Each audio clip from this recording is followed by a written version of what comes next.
दोस्तों स्टडी 91 के YouTube channel में आप सभी का बहुत बहुत स्वागत है। दोस्तों आज आप सभी के समक्ष में हिंदी में 35वां लेक्चर लेकर हाजिर हूं, जिसमें आज हम चर्चा करने वाले हैं रस के अगले भाग पर। जी हाँ दोस्तों, इसके पहले भी रस का एक चैप्टर आपको दिया गया था, रस का एक पार्ट आपको दिया गया था और आज उसी का हम दूसरा पार्ट अटेंड करने वाले हैं। और यहाँ पर प्रश्न जो दोस्तों थोड़ा सा मैं अपडेट करके लाया हूँ, ठीक है, तो आपको और भी ज्यादा मजा आएगा। देखिए ध्यान दीजिए दोस्तों, स्टडी 91 के इस प्लेटफॉर्म पर अब हिंदी इंडिविजुअल के अलावा दोस्तों कई सारे फाउंडेशन बैच भी स्टार्ट हो चुके हैं। आप चाहें तो इन फाउंडेशन बैच के माध्यम से अपनी तैयारी को आगे बढ़ा सकते हैं, ठीक है। ये हमारा हेल्पलाइन नंबर, इस पर कॉल करके संपर्क कर सकते हैं। सैंपल के तौर पर दोस्तों किताबें मैं आपको दिखा रहा हूं, कई सारी किताबें आ चुकी हैं हर एक एग्जाम के लिए, हर एक विषय के लिए। तो एक मौका दीजिए स्टडी 91 को, हमारी किताबों को परचेज कीजिए, हमारी किताबों के माध्यम से पढ़िए। आप देखिए कि कंटेंट किसका अच्छा है, आपको खुद ब खुद समझ में आ जाएगा कि यार किताब लेनी चाहिए या नहीं। बाकी पेड कोर्सेज हैं, यूट्यूब पर क्लासेस चल रहे हैं, तो सब कुछ बेहतर ही है। चलिए स्टार्ट करते हैं दोस्तों आज के प्रश्नों की श्रृंखला को, ठीक है। आज स्लाइड मैंने थोड़ा सा उल्टा कर दिया है, पीछे से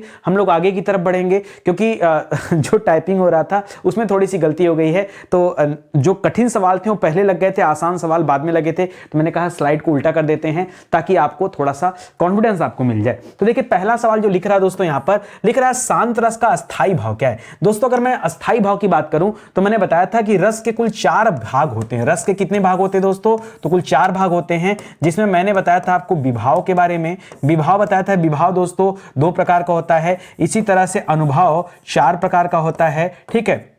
इसी तरह से दोस्तों आपने पढ़ा था अस्थाई भाव के बारे में। अस्थाई भाव के बारे में देखिए, इसी अस्थाई भाव के अंतर्गत दोस्तों हमने ये भी पढ़ा था अस्थाई भाव और संचारी भाव। संचारी भाव में दोस्तों अल्प संचरण रहता है, ठीक है। संचारी भाव में क्या होता है याद रखेगा, यहां भाव का संचरण दोस्तों कम समय के लिए रहता है और अस्थाई भाव में अधिक समय के लिए रहता है, ठीक है। तो संचारी भाव और अस्थाई भाव, ये रस के कुल 4 अंग थे, तो इसे भी आप ध्यान रखेंगे, ठीक है। आपसे पूछा है शांत रस का अस्थाई भाव, तो शांत रस का अस्थाई भाव होता है दोस्तों निर्वेद। क्या होता है दोस्तों? निर्वेद। विस्मय किसमें होता है? तो याद रखेगा विस्मय की बात करते हैं अद्भुत रस में, ठीक है। इसी तरह जुगुप्सा की बात करते हैं दोस्तों विभत्स रस में, विभत्स रस में, और उत्साह की बात करते हैं दोस्तों वीर रस में, ठीक है। तो इसे भी आप ध्यान दीजिएगा। यहां पर जो आपका सही जवाब है ये ऑप्शन नंबर 4 दोस्तों आपका सही उत्तर होगा, ठीक है। चलिए आगे बढ़ते हैं। अगला सवाल लिख रहा दोस्तों कौशिकी वृत्ति। ये थोड़ा सा डिफिकल्ट सवाल आ गया सर, इस तरह का सवाल तो हमने आज के पहले नहीं देखा था। अरे भैया, तो आप स्टडी 91 पे वही घिसे पिटे सवाल और रोज जो हम पढ़ते हैं, अगर उन्हीं के बारे में हम चर्चा करेंगे तो फिर स्टडी 91 पे आने का मतलब क्या है, ठीक है। मुस्कुराइए, नए नए सवाल मैं आपको दे रहा हूं। तो कौशिकी वृत्ति से संबंधित रस दोस्तों कौन सा है, और आपको ये बताना लिख रहा है वीर रस। वीर रस में उत्साह की बात करते हैं। श्रृंगार रस में दोस्तों रति की बात होती है। करुण रस में शोक की बात होती है और अद्भुत में आश्चर्य की बात होती है। याद रखेगा ये कौशिकी वृत्ति जो दोस्तों इसका संबंध है श्रृंगार रस से। किससे संबंधित दोस्तों? ये कौशिक वृत्ति का संबंध श्रृंगार रस से। एक चीज और मैं आपको बता दूं, अगर श्रृंगार रस हम पढ़ते हैं तो यहां 2 वैरायटी देखते हैं। एक हम पढ़ते हैं दोस्तों संयोग श्रृंगार के बारे में, इसके बारे में पढ़ते हैं। एक हम पढ़ते हैं संयोग श्रृंगार होता है और दूसरा हम पढ़ते हैं दोस्तों वियोग श्रृंगार के बारे में, ठीक है। तो संयोग श्रृंगार और वियोग श्रृंगार ये 2 तरह के दोस्तों होते हैं, इन्हें भी आप याद रखेंगे। ये 2 अलग अलग भाग होते हैं जो कहे जाते हैं कौशिक वृत्ति जो श्रृंगार रस में आ रहे हैं। श्रृंगार रस के दोस्तों 2 वैरायटी हैं, तो इनको भी आप याद रखेंगे, ठीक है। एक चीज और, इस कौशिक वृत्ति का जन्म दोस्तों किससे हुआ? तो याद रखेगा ये सोम रस से उत्पत्ति माना जाता है। किससे दोस्तों? सोम रस से उत्पत्ति से माना जाता है कौशिकी वृत्ति। तो इसे भी आप याद रखेगा। सॉरी, सोम रस नहीं, सोम रस हमको इसलिए आ जाता है, इसको सामवेद करिएगा, ठीक है। उसी से मैं ट्रिक बना के याद रखा हूं, ठीक है। श्रृंगार से सोम रस याद रखेगा और सोम रस से सामवेद याद रखेगा, सामवेद। जी हां दोस्तों, सामवेद याद रखेंगे। सामवेद से इसका संबंध है कौशिक वृत्ति का संबंध, ठीक है। इसकी उत्पत्ति वहीं से मानी जाती है, तो इसे भी आप ध्यान रखेंगे, ठीक है।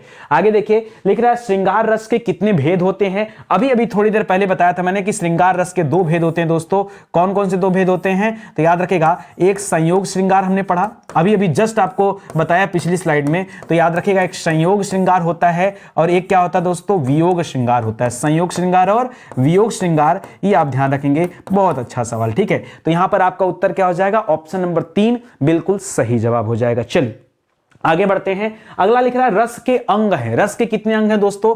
तो रस के कितने अंग होते हैं? रस के 4 अंग होते हैं, ये हमने पढ़ा है। वो 4 अंग सर कौन कौन से, एक बार आप जल्दी से बता देते तो तैयारी दोस्तों अच्छी हो जाती। आइए, पहला याद रखेगा, पहला लिखेगा विभाव, ठीक है, विभाव होता है। दूसरा आप याद रखेगा अनुभाव होता है। ध्यान दीजिएगा, विभाव, अनुभाव, संचारी भाव, संचारी भाव और चौथा क्या होता है दोस्तों, अस्थाई भाव। ठीक है, यही तो होता है। तो याद रखेगा ये रस के कितने अंग होते हैं, तो कुल 4 अंग होते हैं। तो यहां आपका उत्तर क्या हो जाएगा, ऑप्शन नंबर 4 दोस्तों बिल्कुल सही जवाब हो जाएगा। देखिए नहीं जानकारी होगी तो कोई 8 करेगा, कोई 9 करेगा, कोई कुछ करेगा, आपको ध्यान से पढ़ना है, आपसे गलती नहीं होनी चाहिए। ठीक है, आगे बढ़िए। लिख रहा है कि सर्वाधिक प्राचीन संप्रदाय, बहुत ध्यान से पहले सोचिए तब जवाब दीजिए। सर्वाधिक प्राचीन संप्रदाय है कौन सा दोस्तों, संप्रदाय सर्वाधिक प्राचीन है। संप्रदाय का तात्पर्य क्या दोस्तों, इन चारों में वक्रोक्ति दोस्तों अलंकार का ही हिस्सा होता है। तो याद रखिएगा रस दोस्तों सबसे प्राचीन है। रस क्या दोस्तों, अलंकार की अपेक्षा रस की बात करेंगे तो ये सबसे प्राचीन है। ठीक है, तो इसको याद रखिएगा, ऑप्शन नंबर 3 हो जाएगा। आगे देखिए, लिख रहा वीर रस से पूर्ण काव्य में किस गुण की अधिकता रहती है, किस गुण की दोस्तों अधिकता रहती है। तो अगर हम वीर रस की बात करें तो आपको पता होगा दोस्तों वीर रस का अस्थाई भाव क्या होता है।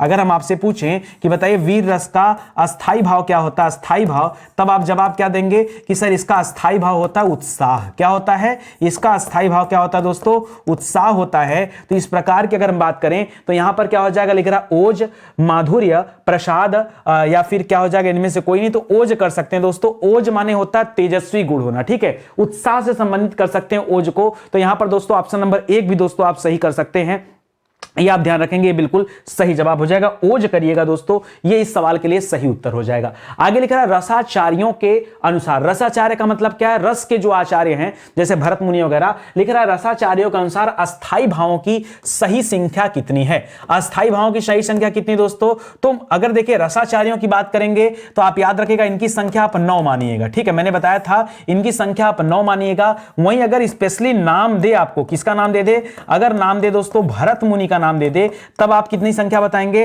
तब भरत मुनि के अनुसार दोस्तों जो संख्या है वो कितनी है, वो संख्या आप 8 बताएगा। लेकिन कब, जब स्पेशली दोस्तों भरत मुनि का नाम लिखेगा तब बताइएगा, अन्यथा नहीं तो फिर उत्तर गलत हो जाएगा। तो यहां पर आप क्या करेंगे, 9 करेंगे। ठीक है, 9 रसाचार्यों के अनुसार अस्थाई भावों की संख्या कितनी होती है, 9 होती। ठीक है, अच्छा संचारी भावों की संख्या कितनी होती है बताइए। अगर संचारी भाव के बारे में पूछेगा तब क्या बताएंगे, संचारी भाव कितने होते हैं दोस्तों, जल्दी से बताइए। 33 कितना होता है दोस्तों, 33 संचारी भाव होते हैं, यह भी आप याद रखेंगे। चलिए आगे बढ़िए। लिख रहा है जब किसी प्रिय वस्तु, ध्यान दीजिए, जब किसी प्रिय वस्तु अथवा व्यक्ति आदि के अनिष्ट की आशंका, जी हां दोस्तों, उसके अहित की आशंका हो या इनके विनाश से हृदय को जो क्षोभ पहुंचता हो, क्षोभ का तात्पर्य दोस्तों किससे, क्षोभ का तात्पर्य दुख से। ठीक है, दुख हो, वहां किस रस की निष्पत्ति होती है, वहां कौन सा रस पैदा होता है। तो देखिए रौद्र तो होगा नहीं, रौद्र में तो क्रोध हो जाता है, रौद्र में क्या होता है दोस्तों, क्रोध हो जाता है। और यहां क्रोध की बात नहीं है,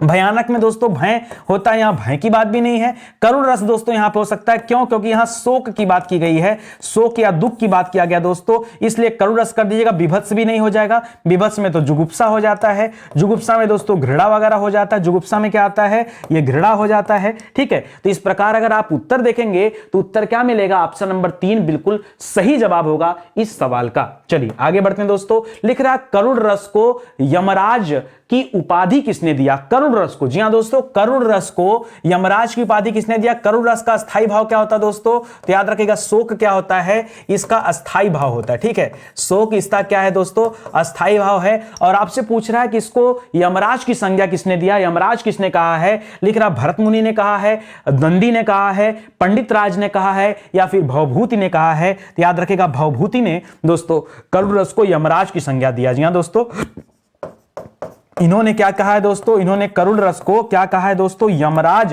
की संज्ञा दिया है। ये आप ध्यान रखेंगे, मोस्ट इंपॉर्टेंट है, याद रखेगा। ऑप्शन नंबर 4 बिल्कुल सही जवाब हो जाएगा, भवभूति ने दोस्तों ये नामकरण किया है। ठीक है, अगला सवाल देखिए। लिख रहा आचार्य भरत ने, भरत अर्थात भरत मुनि ने, आचार्य भरत ने किस रस को सर्वाधिक सुखात्मक रस माना है। सुखात्मक का तात्पर्य क्या दोस्तों, सबसे ज्यादा सुख किससे मिलता है। आइए देखते हैं, करुण रस की बात करेंगे तो यहां तो शोक की बात होती है, और शोक में कौन सुखी हो सकता है, तो संभव नहीं है, यह गलत है। ठीक है, वीर रस भी नहीं होगा दोस्तों, वीर रस में उत्साह की बात होती है, हमेशा जोश में रहोगे तो होश में नहीं रहोगे। ठीक है, तो इसलिए यह भी नहीं होगा। संयोग श्रृंगार रस या फिर हास्य रस, तो याद रखेगा हास्य रस को दोस्तों सुखात्मक माना गया है। क्या माना गया है, इसको सुखात्मक माना गया है, श्रृंगार को नहीं। ठीक है, तो याद रखेगा हास्य रस में आप सुखी महसूस करते हैं, वही लाफिंग विद कपिल कह सकते हो दोस्तों। तो यहां ऑप्शन नंबर डी या ऑप्शन नंबर 4 दोस्तों आपका सही जवाब हो जाएगा। ठीक है, आगे देखिए, लिख रहा केशव दास जी ने अपनी किस रचना में, आपको रचना का नाम बताना है कि अपनी किस रचना में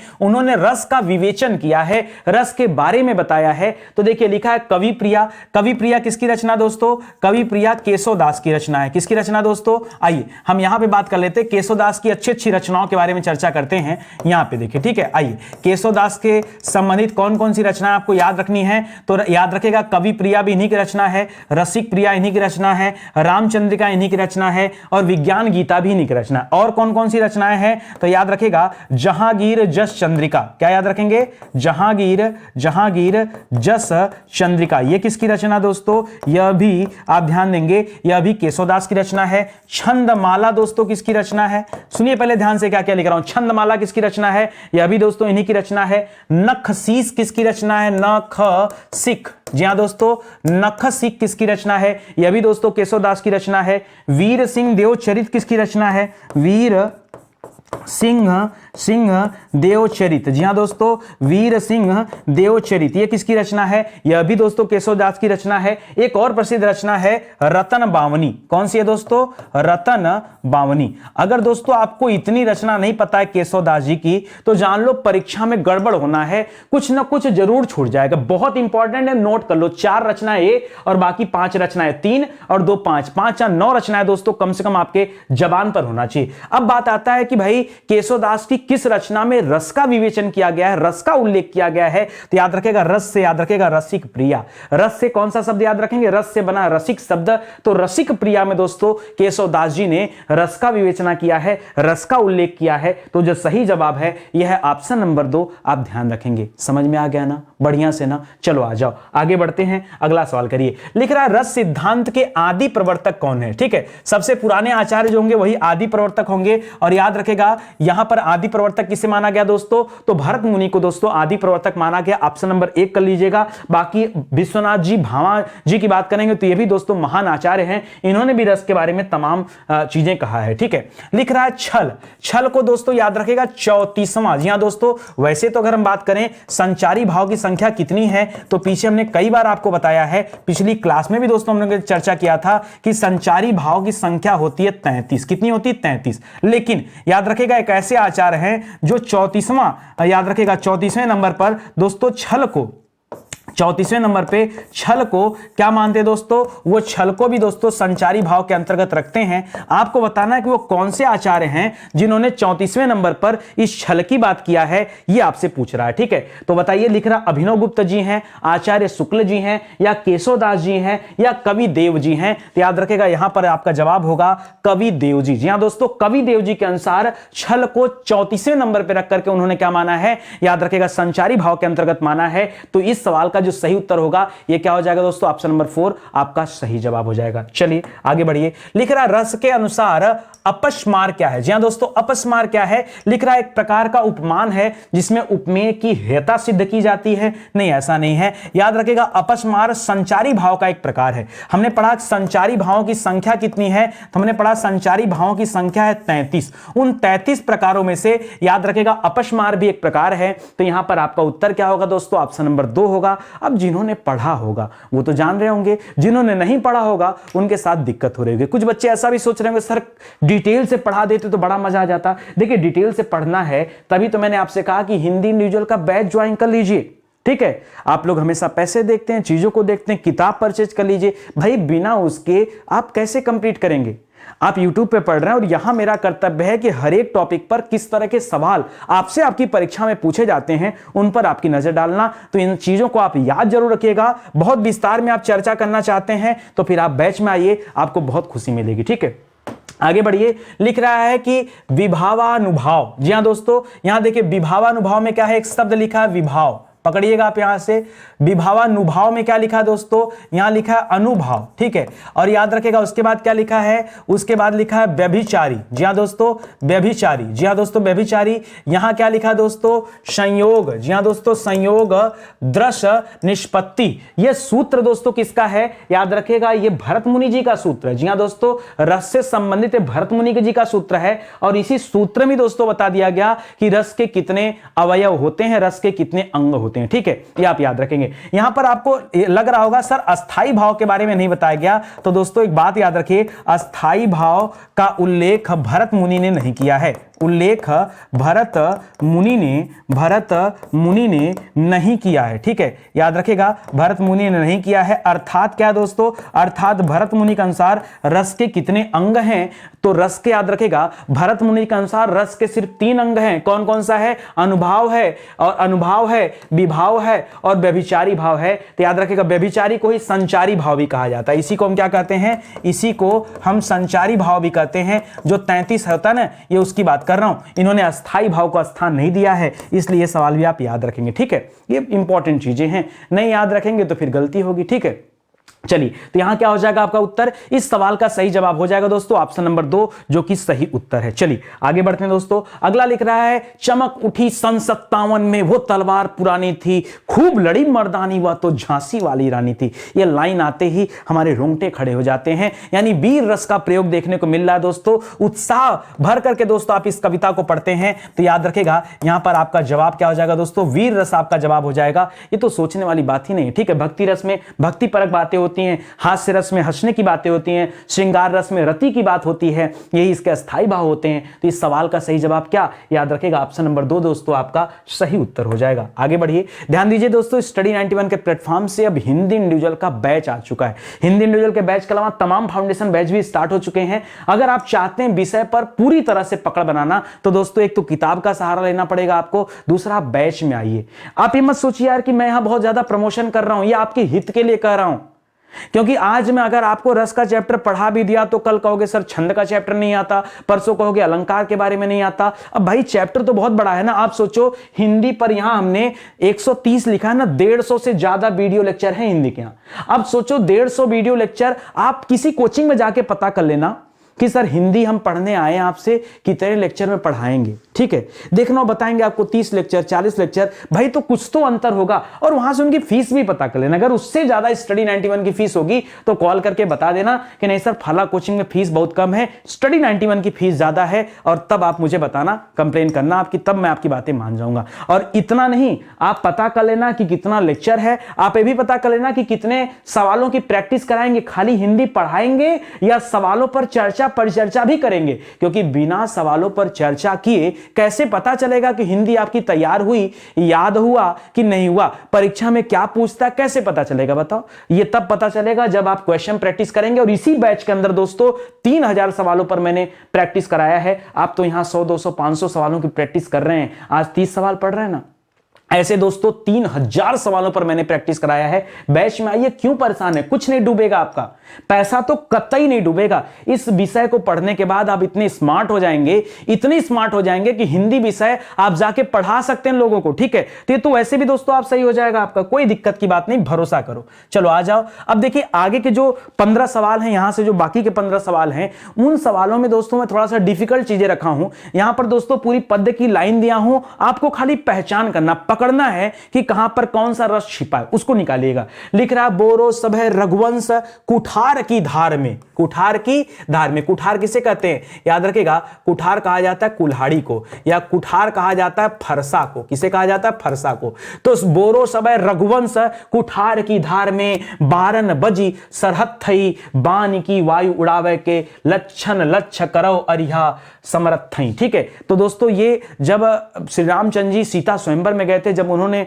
तोड़ दिया धनुष को, तो लक्ष्मण और परशुराम के बीच में संवाद चल रहा था, उस दौरान ये चीजें हैं। तो याद रखेगा यहां पर कौन सा रस है दोस्तों? रौद्र रस है। क्यों? यहां क्रोध की बातें हैं। क्या दोस्तों? क्रोध की बातें हैं। यहां वीर रस मत करेगा, वीर रस में उत्साह आता है, अस्थाई भाव क्या आएगा? उत्साह आता है। तो यहां पर क्या हो जाएगा? रौद्र रस हो जाएगा। ऑप्शन नंबर 1 दोस्तों आपका सही जवाब होगा। आगे देखिए, हिमाद्रि तुंग श्रृंग से, हिमाद्रि तुंग श्रृंग से प्रबुद्ध शुद्ध भारती, स्वयं प्रभा समुज्ज्वला स्वतंत्रता पुकारती। अब यहां पर कौन सा हो जाएगा रस? अब यहां पर याद रखिए, यहां वीर रस है। क्यों? लाइन पढ़ते ही उत्साह का भाव जो आ रहा है, ठीक है। जहां कहीं उत्साह का भाव आए, आंख मूंद करके जवाब दे देना, रस कौन सा है? वीर रस वहां छिपा होता है। यानी ऑप्शन नंबर 2 सही जवाब हो जाएगा। लिख रहा प्रिय वह प्रिय पति, वह मत करेगा, यहां पर थोड़ा सा सही कर लीजिएगा। प्रिय पति मेरा प्राण प्यारा कहां है, दुख जल निधि में डूबी का सहारा कहां है। ठीक है।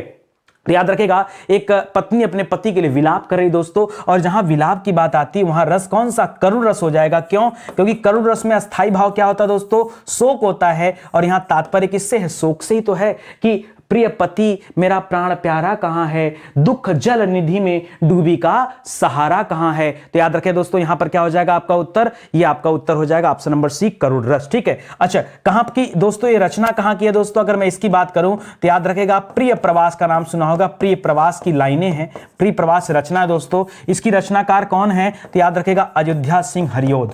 जी हां दोस्तों, अयोध्या सिंह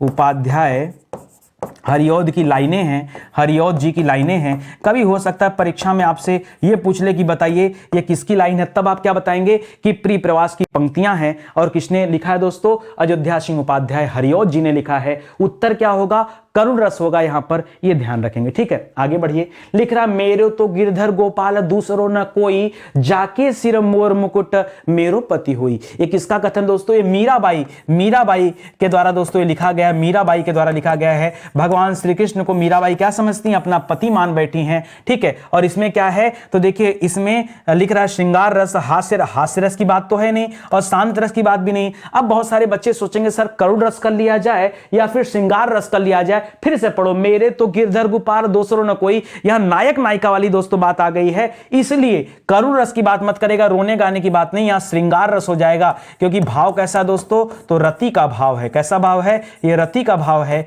भगवान श्री कृष्ण के लिए। ठीक है, मीरा जी का। तो याद रखेगा ऑप्शन नंबर 1 दोस्तों इस सवाल का सही उत्तर हो जाएगा। चलो आगे देखो, लिख रहा, बिंध के वासी उदासी तपोव्रतधारी महाबिनु नारी दुखारे। ठीक है, ये कौन सा कथन दोस्तों? तो भगवान श्री राम जी जब पर्वत पर चले आ रहे थे पैदल, तो लोग बड़े खुश थे। किस लिए खुश थे?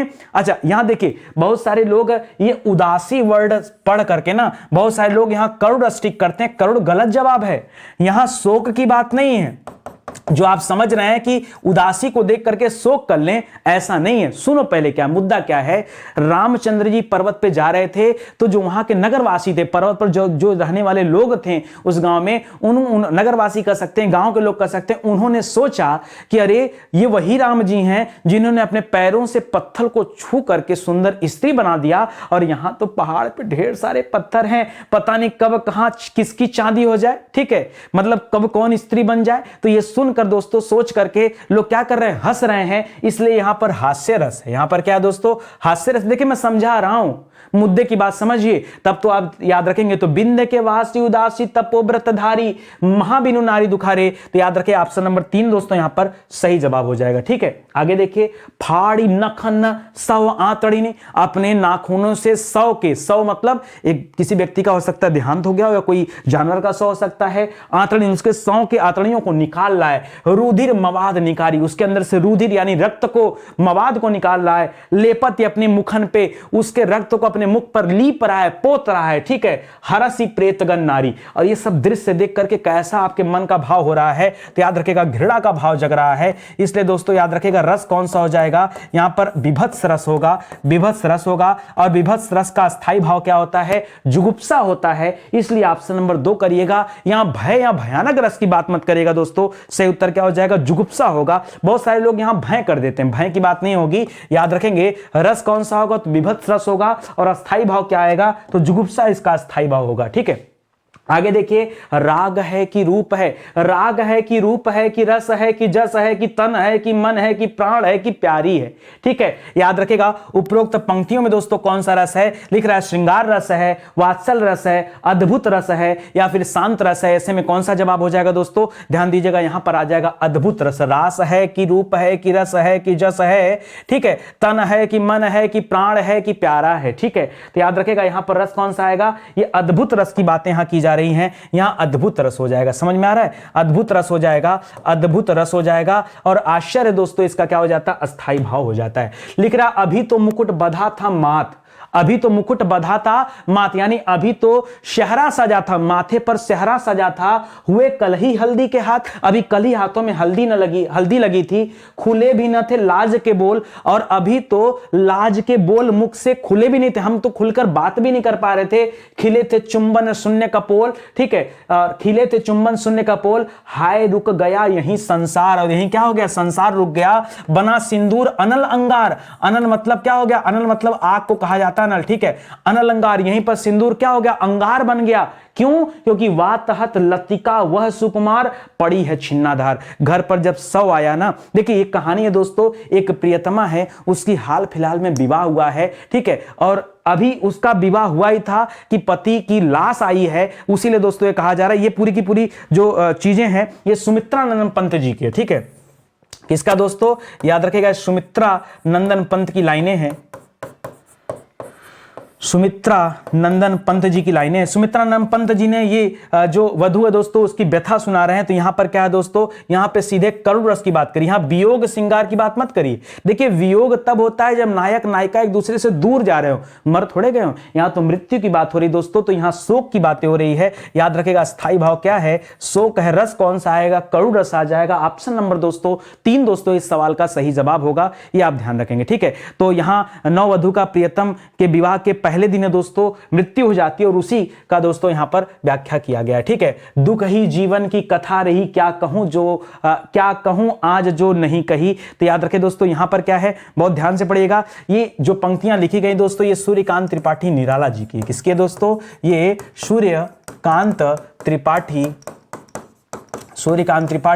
निराला जी की पंक्तियां हैं, निराला जी की पंक्तियां हैं। और यहां पर दोस्तों उत्तर क्या होगा, क्या लिखा है, दुख ही जीवन की कथा रही, क्या कहूं आज जो नहीं कही। यहां करुण रस होगा, श्रृंगार रस होगा, देखिए विभत्स होगा नहीं, घृणा की भाव है नहीं, अद्भुत भी नहीं है, और श्रृंगार भी नहीं दोस्तों, दुख की बात है, इसलिए शोक होगा स्थायी भाव, और यहां पर रस कौन सा आएगा, करुण रस आएगा। यानी उत्तर जो सही होगा ऑप्शन नंबर दोस्तों 1 सही हो जाएगा। सूर्यकांत त्रिपाठी जी निराला के द्वारा दोस्तों अपनी पुत्री सरोज की मृत्यु के उपरांत, याद रखेगा इनकी पुत्री सरोज जो थी दोस्तों, उनकी मृत्यु के उपरांत, सरोज की मृत्यु के उपरांत की लाइनें हैं, ठीक है, जो उन्होंने लिखा है, ठीक है, यहां पर व्याख्या दिया हुआ है कि दुख ही जीवन की कथा रही, क्या कहूं आज जो नहीं कही। तो याद रखेगा त्रिपाठी निराला जी की लाइनें हैं, ध्यान रखेंगे, ठीक है। चलिए आगे बढ़ते हैं दोस्तों, अगला सवाल करते हैं। अगला लिख रहा है, समरस थे जड़ या चेतन, सुंदर साकार बना था, चेतनता एक विलसती, आनंद अखंड घना था।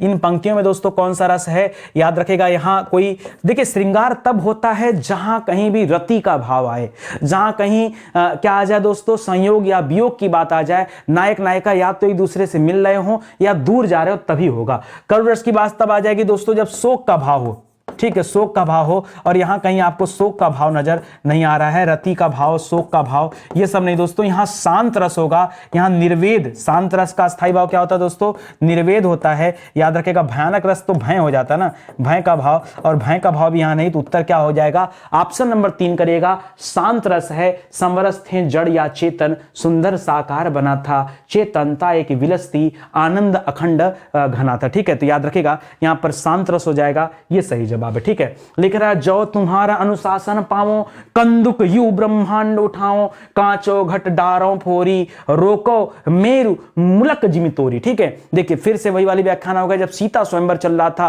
परशुराम लक्ष्मण जी का संवाद चल रहा था, ठीक है, उसी का है कि जो तुम्हारा अनुशासन पाऊं, कंदुक यूं ब्रह्मांड उठाऊं, उठा लूं कहो तो क्षण भर में इस पूरे ब्रह्मांड को उठा लूं, काचो घट फोरी घट डारो फोरी, कच्चे घड़े की तरह कहो तो इस ब्रह्मांड को फोड़ डालूं, रोको मेरु मुल्क जिमतोरी, सुमेरु पर्वत का नाम सुना होगा, कहो तो सुमेर पर्वत को मुड़ेर डालूं, तोड़ डालूं। ये लक्ष्मण जी गुस्सा होके दोस्तों बात कर रहे हैं, तो याद रखेगा रौद्र रस है, क्यों, क्योंकि यहां क्रोध का भाव है। क्या दोस्तों, यहां भाव कैसा है, यहां क्रोध का भाव है, तो रस कौन सा हो जाएगा, रौद्र रस हो जाएगा, और यही आपका क्या होगा, सही जवाब होगा, ठीक है।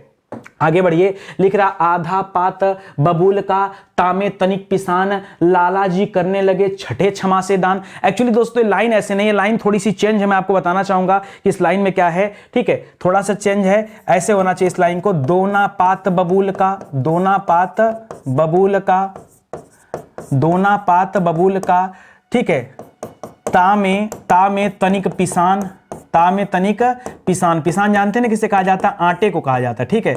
तो दोना पात बबूल का ता में तनिक पिसान राजा जी करने लगे, राजा जी करने लगे छठे क्षमा से दान, ठीक है, छठे क्षमा से दान। ये ऐसे लोगों के लिए दोस्तों जो किसी को दान करते हैं और दान करने के उपरांत क्या करते हैं, बढ़िया सेल्फी लेते हैं, ठीक है, फोटो खिंचाते हैं, हाँ लोग जाने कि हमने दान किया। वही वाली हाल राजा जी की है कि लिख रहा दोना पात बबूल का, दोना पत्ता कैसा, बबूल का, बबूल माने जानते हैं ना, बबूल का वृक्ष देखा, उसकी पत्तियां कितनी छोटी छोटी होती हैं, उसके पत्ती पर अगर किसी को खाना परोसना तो आप परोस सकते हैं, कहेंगे नहीं सर संभव नहीं है, ठीक है। लिख रहा भाई कि दोना पात बबूल का तामे तनिक पिसान, उन छोटी छोटी पत्तियों में तनी से पिसान डाल दिया, तनी से मतलब अन्न दे दिया, राजा जी करने लगे छठे क्षमा से दान। ये तो वही वाली बात हो गई दोस्तों कि छठे, और इतना ही करके दोस्तों राजा जी क्या कर रहे हैं, उसको दान कर रहे हैं। तो हंसी वाली बात है दोस्तों, यहां पर क्या है, हास्य रस है, क्या हो जाएगा दोस्तों, क्योंकि हास का भाव यहां पर है, हंसी का भाव यहां पर है, तो हास्य रस आ जाएगा, ठीक है।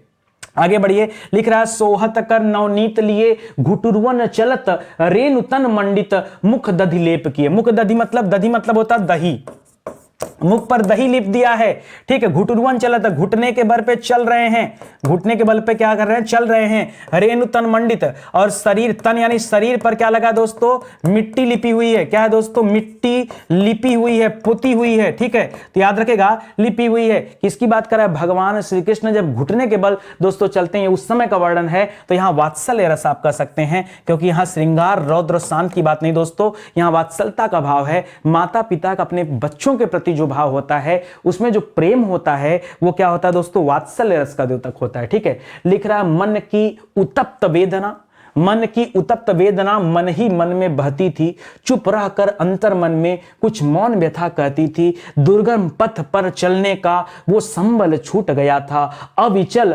अविकल वह प्राणी भीतर से टूट गया था। दोस्तों यहां पर कौन सा रस हो जाएगा दोस्तों, देखिए भीतर से टूट गया था। अब यहां शोक की बात हो रही, ठीक है, किसकी बात हो रही है, शोक का भाव। और शोक का भाव कहां पर होता है दोस्तों, याद रखेगा करुण रस में होता है, करुण रस में। तो ये शांत वियोग और वात्सल्य मत करेगा, यहां करुण रस का भाव है, याद रखेंगे। ऑप्शन नंबर 3 दोस्तों आपका सही जवाब हो जाएगा। देखिए रस चैप्टर अपने आप में थोड़ा सा डिफिकल्ट है, ठीक है, और यहां पर कुछ कठिन सवालों को मैंने प्रस्तुत किया आपके समक्ष, ताकि आप जान पाएं और समझ पाएं कि किस तरह के सवाल आपसे आपकी परीक्षा में पूछे जा सकते हैं, ठीक है, उन पर ध्यान दीजिए। दोस्तों ऐसे विषय जो पूरी तरह से यूट्यूब पर पढ़ा दिए गए हैं, ये उन्हीं का हैंड रिटन नोट्स हैं, इन्हें आप हमारे वेबसाइट एप्लीकेशन से परचेज कर सकते हैं। किताबें भी आपके पास है, इन्हें भी आप ऑनलाइन खरीद सकते हैं। अगर आप दोस्तों कैश ऑन डिलीवरी की सुविधा चाहते हैं तो भाई अमेजन फ्लिपकार्ट से ऑर्डर कर सकते हैं, वहां से ऑर्डर करेंगे तो वहां भी किताबें दी गई हैं, वो भी आपको मिल जाएगा, ठीक है। तो चलिए दोस्तों आज का सेशन यही समाप्त होता है। उम्मीद करता हूं आपको अच्छा लगा होगा। प्लीज अगर बढ़िया लगा हो दोस्तों तो कमेंट जरूर करिए, लाइक करिए और वीडियो को शेयर करिए, ठीक है। इसी तरह से एक एक क्लास में लाते रहूंगा, और अगली क्लास में दोस्तों फिर से हिंदी में एक नए टॉपिक के ऊपर हम लोग परिचर्चा किया जाएगा, ठीक है। मिलते हैं अगले लेक्चर में, तब तक के लिए धन्यवाद। जय हिंद, जय Bharat, thank you so much.